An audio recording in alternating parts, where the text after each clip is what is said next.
welcome back to my channel. I am the Spell Singer, and this is my ongoing review of the Gamebook series Fighting Fantasy.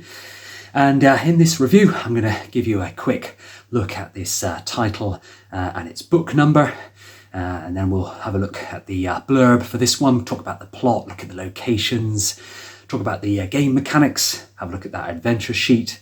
And then I'll move on to some of my own likes and dislikes for this book. Talk about some fun facts, any errors, a summary and a score, and we'll finish with a shout out. But before I get into all that, I want to say thanks to 5 random subscribers of late, just to show some appreciation. So Dymax Corp, Audible RKTEKT, Post-Apocalyptic Modelling, Jesus Helvas, and Not So Hardcore 1. Thank you very much. Thanks and welcome. Welcome. Also, before we get into this review, a subscriber left a comment in my old City of Thieves video when we did the review of that way back. William Moore 9794. They left a comment to say, did you notice the Easter egg in one of the illustrations from good old Russ Nicholson? Well, I didn't. So on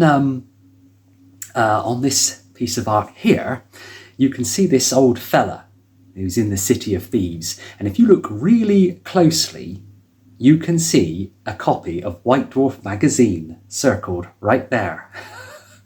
Now, be honest, how many people ever spotted that? I certainly didn't. And, you know, I had that book from the day it was published. So, well, maybe not the day, but, you know, I have had that book a while and I never saw that little Easter egg there. We all love an Easter egg, right? So, yeah, let's get on and review this book. So, this is book 34. This is Stealer of Souls. And the author is Keith Martin, which is a pseudonym for Carl Sargent.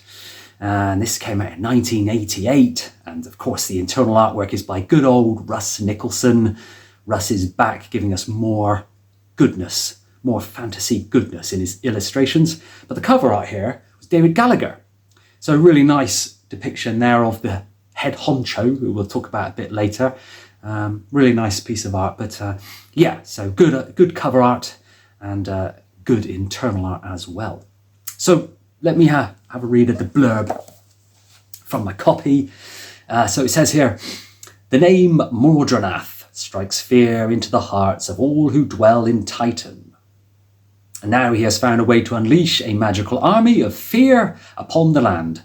The wizard Alsander has been kidnapped, and you must rescue him from the Isle of Despair. But will you enter the Empire of Illusion, confront Mordraneth, and save Titan? So that's the blurb. Yeah, let's talk a bit about the plot for this book. So in this adventure, you accept a quest from Vaniston of Palua. He's a mage, and he wishes you to rescue the wizard Alsander, so the guy that was mentioned in that blurb there. And to do this, you've got to travel to the, you guessed it, the Isle of Despair, which is a small island just off the east coast of the island of Scars, which itself is located in the east continent of Alancia.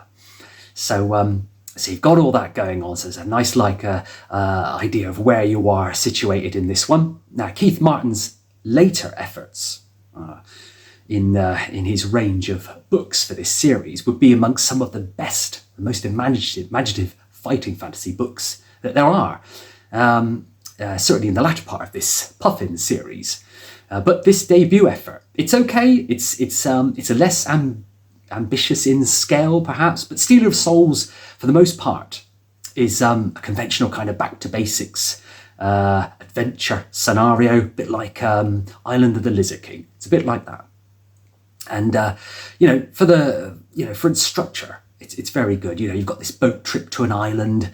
You're followed by a sort of a trek through this kind of primitive environment, kind of jungle-based environment, lots of habitat and villages to go through, and then a dungeon romp that these chasm, the iron chasms it's called. And then later you pass into what is called the, it's like another dimension. It's the Empire of Illusions. So you've got that as your kind of final act to face off with the villain, before you face off against this archmage who is stealing souls as part of his evil plot. So the actual nature of the mission begins where you're asked by Vaniston to go to the Isle of Despair and rescue Alsander, and he's been kidnapped by the stealer of souls, this Mordraneth fella, and is imprisoned in this iron chasm on the island. So once you find Alsander, he convinces you that you need to track down this Mordraneth fella and deal with him, before things get out of control. At which point you sort of switch from playing the liberator and you become the assassin, which is quite a nice little touch, change, a bit of variety. So you immediately feel that your goal is now going to sort of be rather more satisfying, shall we say. So like I mentioned earlier, a bit about the location. So you can see the maps here. So this is the map of Titan. So where all the good stuff happens in Titan. And then if we zoom in here on Alancia, you can see you've got the island of Scars just here in the east. Now, just far off, not too far off the island of Scars is the Isle of Despair. It's not actually circled, can't actually circle it on the map, which is a bit of a shame, but that's pretty much where it is. So that gives you an idea of the location where this one is set. So let's talk a bit about the game mechanics and the adventure sheet.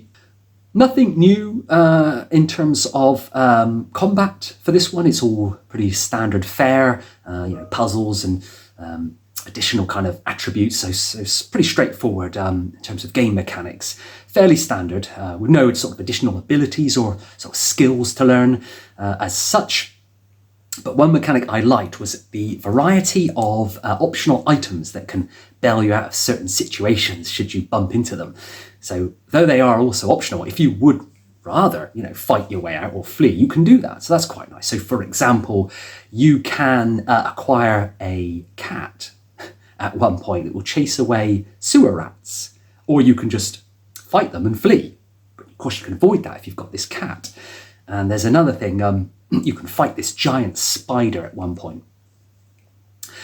But if you've got the headband, you can drive it away because this guy, a special headband, So if you've got that item, you can kind of avoid fighting it. So that's quite nice. There's lots of little cool items that you can pick up along the way that just make your job easier rather than you're suddenly an instant death because you didn't have the Tipex.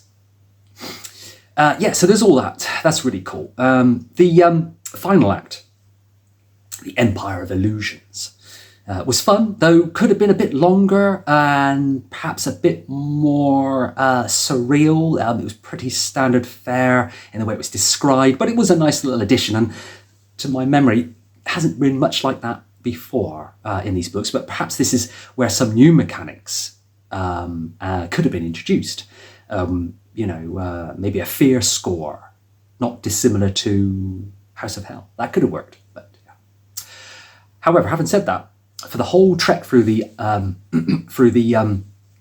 Empire of Illusions, this kind of bizarre world, Alsander can teach you 3 spells. So that's quite nice. They can only be used once, and they get the dispel fear, I think it's called, dispel illusion. You've got the fire globe. You've got this healing, luck, restore skill, and speed. So all these cool little spells that you can choose 3 of, so it's just a case of casting these spells when it gives you the option in the story. But it's not, I suppose it's a mechanic in a way, but it's a nice little addition to have for this adventure. And that leads on to this adventure sheet here. So yeah, pretty straightforward adventure sheet. You've got skill, stamina, luck, as always. You've got your items, your equipment carried. But you've also got boxes for your treasure. So any gold that you pick up, you can do a lot of bargaining in this one with rare items and gems and such. So that's all in there. You've got your provisions and any notes that you want to make throughout the adventure. So yeah, pretty straightforward adventure sheet there. Nothing too out of place or to get excited about. Right, the artwork. So first off, this colour map here is the inside front cover map by Leo Hartis. Only it's not in my copy, but here it is in all its glory. I had to look it up. I don't know why I've not got it, but I'm over that. So yeah, nice map by Leo Hartis detailing the Isle of Despair. Good old Leo Hartis. You can always rely on for a good colour map. So I love the art style of Russ Nicholson. I always rate him very highly. But some of the other Fighting Fantasy artists, they almost, his level of detail is second to none. But I always find the other artists kind of look up to him, and if you can sort of get anywhere near Russ Nicholson's artwork, then you're onto a good thing. It's far better than a lot of the other artists that are around at that time, in my opinion.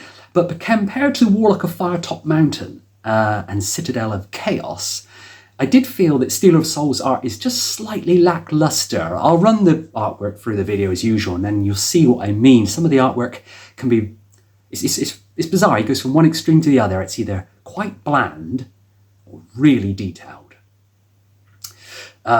David Gallagher's cover is great.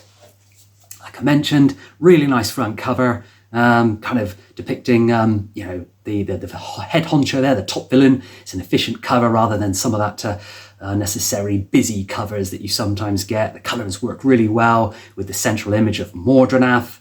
Really nice eye-catching front cover. And that leads on nicely to my favourite picture, which is this one here. I'll read the detail that goes with it. So these three orcs, the level of detail, this is what I'm on about. Look at the level of detail in that picture. You charge into the room to discover three orcs sitting around a table drinking ale and gambling with dice. The orcs curse and draw their weapons. However, you have gained surprise over them, so you can lash out at one of them before they can strike at you. And then you get into a good old fisticuffs. But it's such a great picture. It's got so much detail in there. The attention is just, every time you look at this picture, it's one of those kind of images that you can look at and discover new things. Every time you come across it, every time you read this book, you just look at it and something else will crop out or jump out at you. And yeah. Okay, so let's talk about some of my likes and some of my dislikes. I really like I say, the initial atmosphere of this book. It's very good. It's got a good background, and both are written well and very engaging. And unlike some other game books, there are many kind of optional items, not strictly essential for winning, like I touched on earlier, so it makes it a lot easier if this is your first book. I love the jailed wizard, that you come across, the one you rescue, offering a choice of spells and adding a small element of character progression. So that's really nice. You come into this island at this level, and you come into the iron chasms, and you sort of bump up a little bit, and then by the time you get to the Empire of Illusions, you're up here being able to cast spells. So it's quite a nice progression of your skills and abilities. I like that.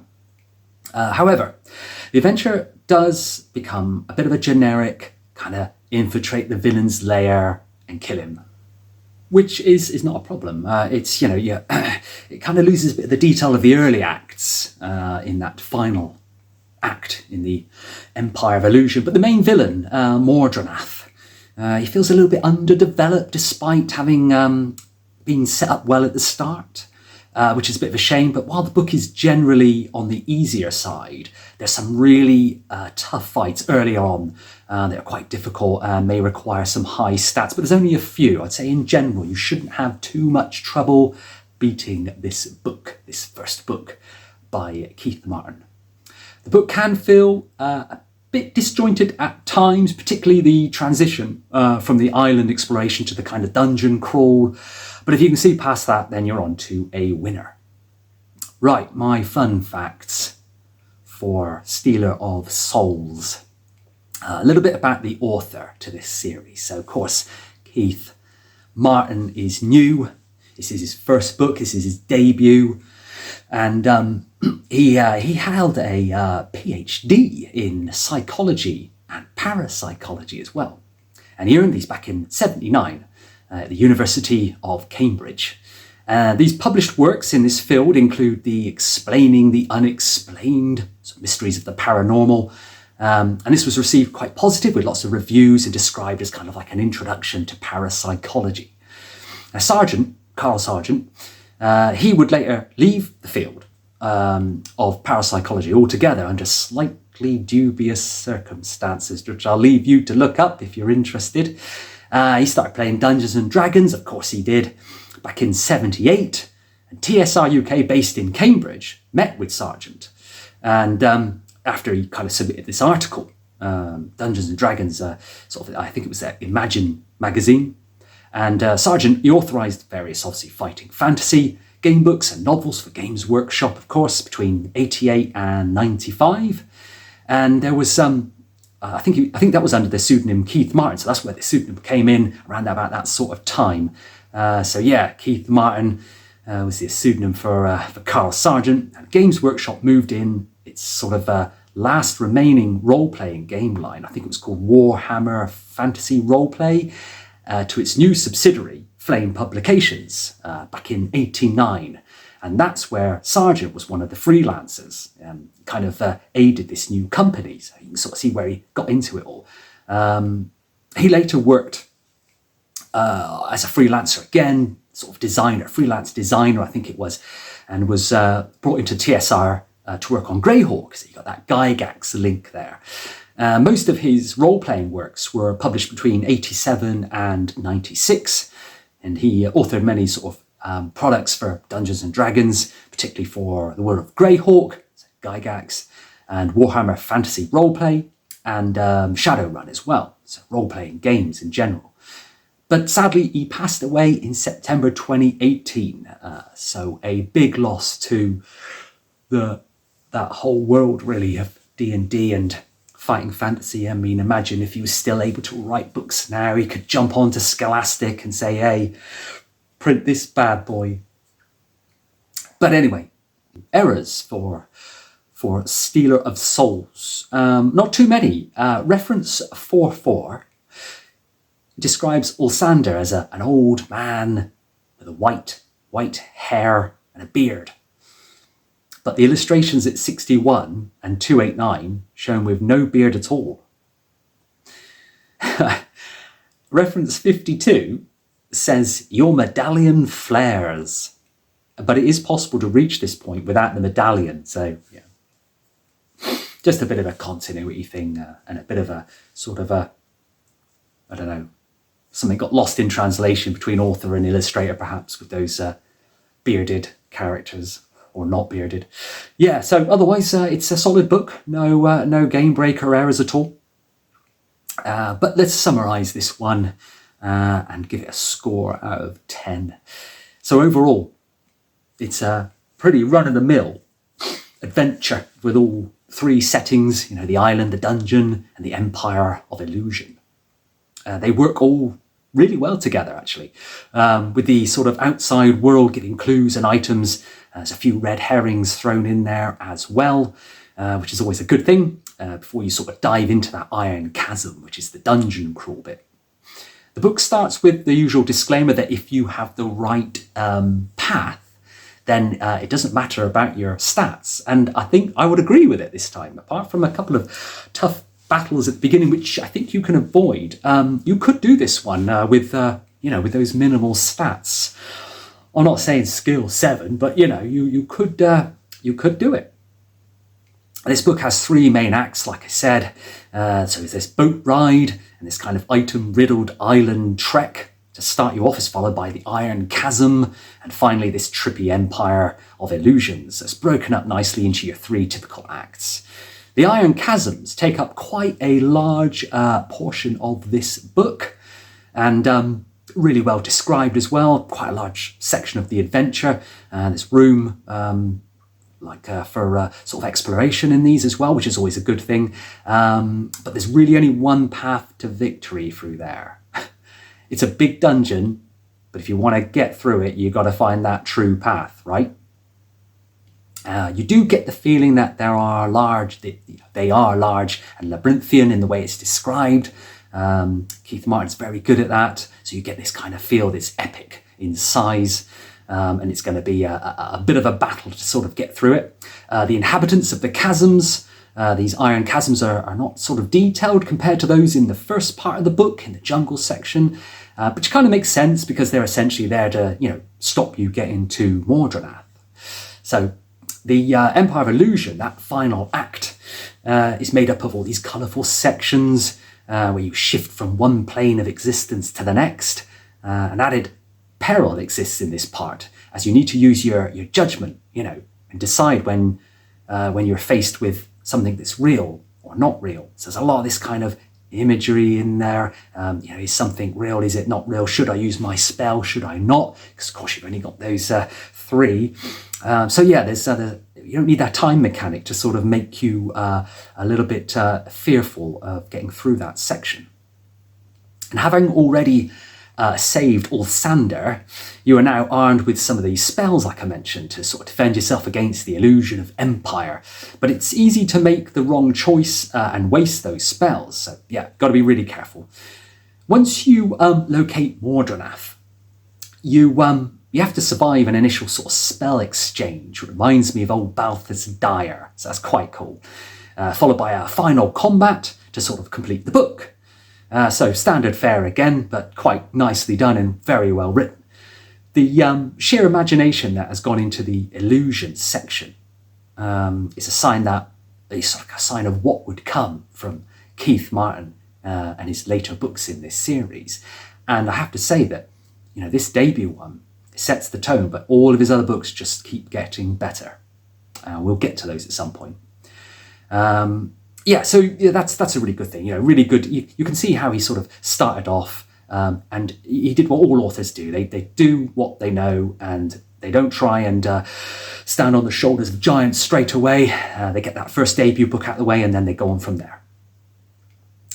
The iron chasms are large and daunting, but logical, and your reward is making it all the way to that Empire of Illusions and experiencing the brief but exciting final act.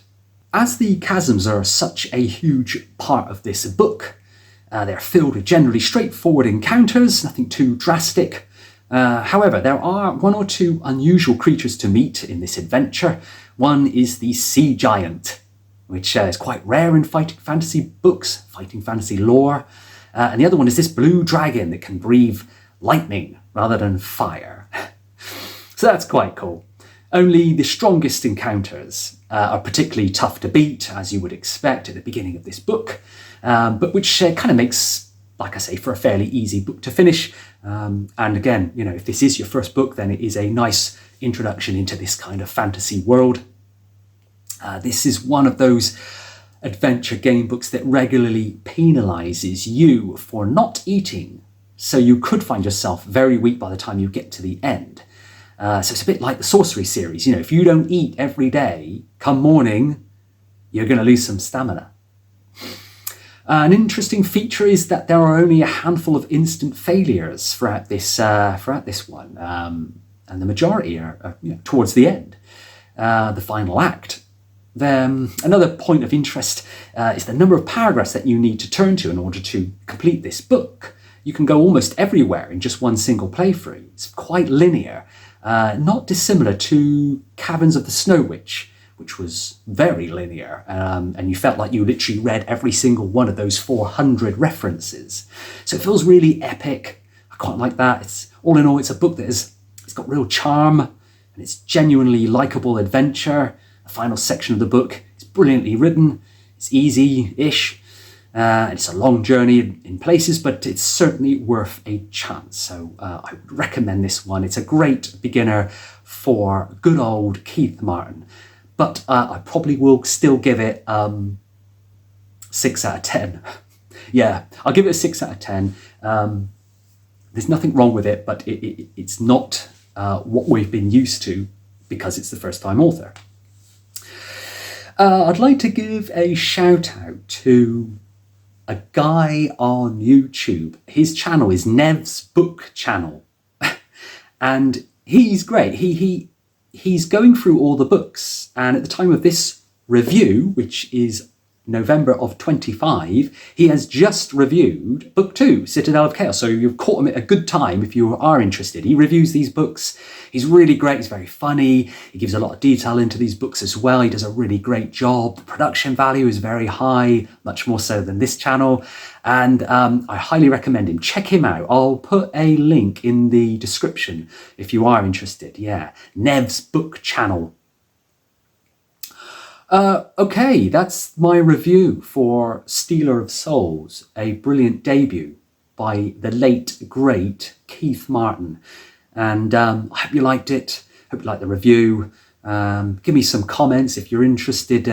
If you find anything a bit like the fella in my at the beginning who pointed out that nice little Easter egg. If you find anything like that, just put it on here and we'll share the wealth.